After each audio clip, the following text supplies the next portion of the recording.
예수님은 십자가를 지시기에 앞서 제자들에게 말씀하셨습니다. 평안을 너희에게 끼치노니 곧 나의 평안을 너희에게 주노라. 내가 너희에게 주는 것은 세상이 주는 것과 같지 아니하니라. 너희는 마음에 근심하지도 말고 두려워하지도 말라. 십자가의 죽음을 앞두고 평안을 말씀하신다는 사실이 정말 놀랍습니다. 예수님은 우리가 상상할 수 없는 하늘의 평안을 가지고 계셨습니다. 예수님은 두 종류의 평안을 언급하셨습니다. 하나는 세상이 주는 것이고 또 하나는 예수님이 주시는 것입니다. 세상이 주는 평안은 외적인 환경 조건에 의해 주어지는 육신의 안락을 의미합니다.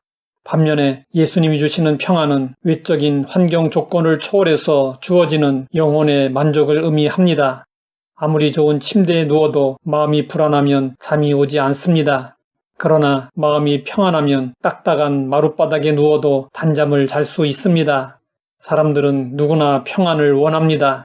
고요하고 잔잔한 마음의 상태를 유지하고 싶어 합니다. 그러나 사건, 사고가 끊이지 않는 세상 속에 살다 보면 우리 마음에 온갖 염려, 근심, 걱정이 파도처럼 밀려옵니다. 평안이라는 단어가 있어도 우리가 이 세상에 사는 동안에는 사실상 평안을 누리지 못합니다. 하나님 나라에 들어가야 그곳에서 비로소 참된 평안을 영원히 누리게 됩니다. 하지만 예수님은 우리가 이 세상에 사는 동안에도 평안을 누리기 원하십니다. 그 평안은 예수님을 우리 마음에 모실 때 얻게 되는 평안입니다. 우리는 예수님으로 말미암아 천국에서 누릴 평안을 미리 맛볼 수 있습니다. 우리가 예수님을 믿고 받은 복 중에 가장 큰 것은 바로 평안입니다. 평안은 구원받은 성도의 표징입니다. 에델 워터즈는 미국의 슬럼가에서 불우한 어린 시절을 보냈습니다. 나이트클럽의 생일 파티 자리에서 노래한 것이 계기가 되어 가수가 되고 배우로도 활동하게 되었습니다. 꽤나 유명해졌고 돈도 많이 벌었습니다.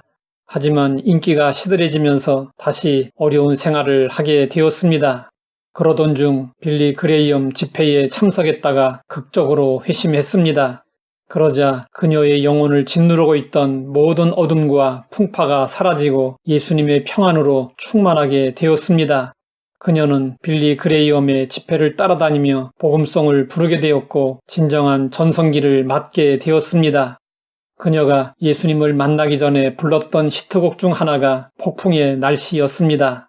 많은 사람들이 그 노래를 다시 듣고 싶어서 신청했습니다. 그럴 때마다 그녀는 정중히 거절하며 이렇게 말했습니다. 폭풍의 날씨는 저의 불우했던 시절을 노래한 것이었습니다. 그런데 이제는 내 마음의 모든 폭풍이 사라지고 예수님의 평안으로 충만합니다. 저는 더 이상 그 노래를 부르지 않습니다. 에델 워터즈는 말년으로 갈수록 얼굴에 평안이 깃들어 환해졌습니다.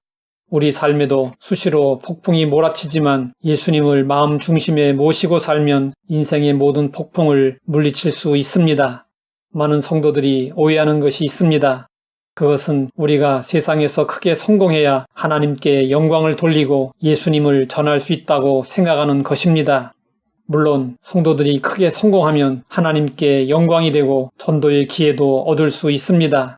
하지만 우리 안에 예수님의 평안이 있으면 세상적으로 부족하고 연약할지라도 얼마든지 하나님께 영광을 돌리고 예수님을 전할 수 있음을 알아야 합니다.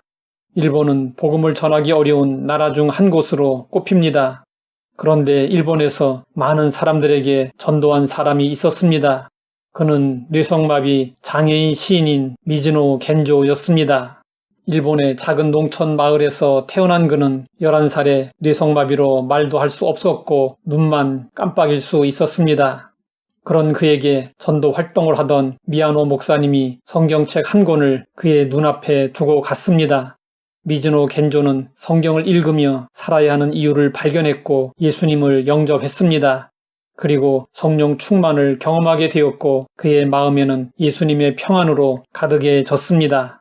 현실은 여전히 장애의 불편함과 고통으로 가득했습니다. 하지만 그는 신앙으로 고통을 이겨내며 장애인이지만 꿋꿋하게 살았습니다. 그는 자신이 원하는 글자에 눈 깜빡임을 통해 신호를 보내고 그것을 이어서 문장을 만들었습니다. 그는 자신의 삶의 고통이 변하지 않는 평안이 있는 예수님 곁으로 데려다 주었다고 시를 썼습니다. 예수님으로 말미암는 평안이 우리의 얼굴과 삶 속에 나타나야 합니다.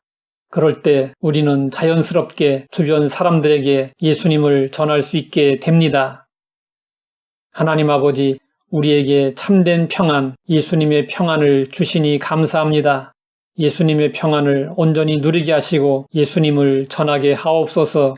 예수님의 이름으로 기도드립니다.